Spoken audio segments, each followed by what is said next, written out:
I ran a class of about 25 students. On average, 20 to 22 of those were pre-employed before they ever stepped foot in my classroom. That left less than 5 students graduating my program who didn't have a job. I couldn't fill the market fast enough. There's a huge diesel technician shortage nationwide. What does it cost, and how does it benefit the shop? Most of the time when we were getting things donated to us, it was because they replaced things in the field. The technology we were training students on was already out of date. Now, that's the stuff donated to us. We bought some training units. We bought multiple units. The issue I run into is I could only run 3 to 4 people on a unit at a time.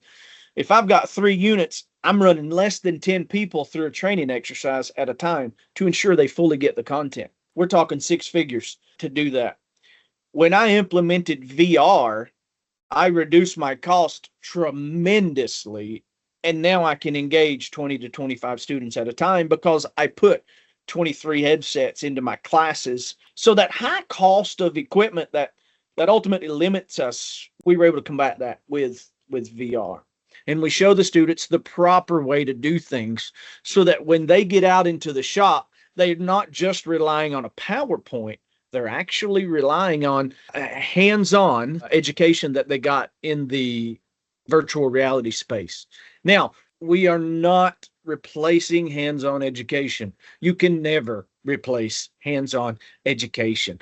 VR is a supplemental. We add a little more aggregate to that foundation before we pour the concrete. I know the struggles of having students take apart an exhaust after treatment system. They're going to do it anyway, but at least now they're doing it a little more educated and less likely to damage my filters that I waited 3 months on. We're bolstering their education before they get out into the shop. That lowers my consumables. That also lowers my cost to purchase equipment, and it helps our students. During the COVID epidemic, we provided a lot of remote school applications. And since then, we've grown into probably the largest VR operator in public schools, K-12 schools in Mississippi. We got some facilities in Texas, Alabama, South Carolina, and Tennessee. So we're kind of focused on the Southeast, and we are focused on providing the best customer service out there. The best way to make customers happy is to provide the best service in training your customers on how to use it. Competitors typically rely on video conference to help their customers. We actually have on-site trainers that go out and train people how to use our systems, and have just recently added on diesel because of popular demand. We were lucky enough to meet Mark DeHart, who has got quite a bit of expertise in diesel, and he's come on board and has helped lead our diesel exports. I have been a diesel technician for 18 years, started out in the diesel industry, in the military, actually. I was a 63 Bravo.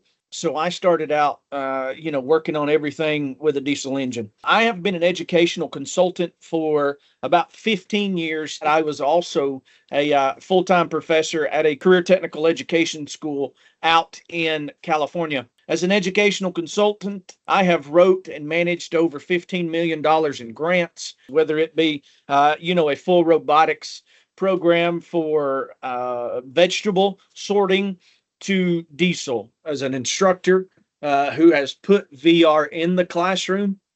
It works, and I want to help you understand that it works. We can totally use VR to better our students.